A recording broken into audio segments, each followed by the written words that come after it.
पसेना कम से उम्र बाटे माल बनी छेना। अरे सही का हो सुना गर्मी से तर तर जुआता पसेना कम से उम्र बा अभी माल बनी छेना। जानी जबरी नचा के दे हो गिला करो जानी जबरी नचा के दे हो गिला करो।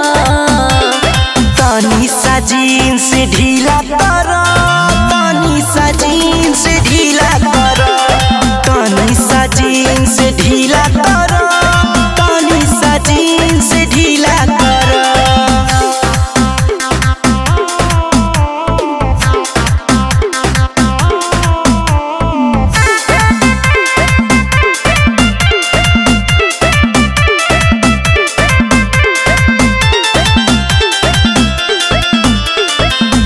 मजा मार लिहा चल के या कोहरा सबके सोझा हमके दबाव जोनी कोरा।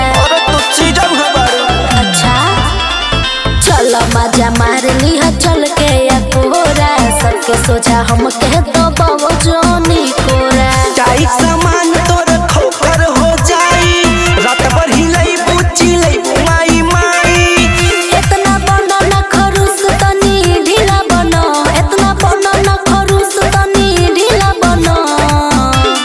तनी सा जीन्स ढीला करो तनी सा जीन्स ढीला करो तनी सा जीन्स ढीला करो तनी सा जीन्स ढीला करो।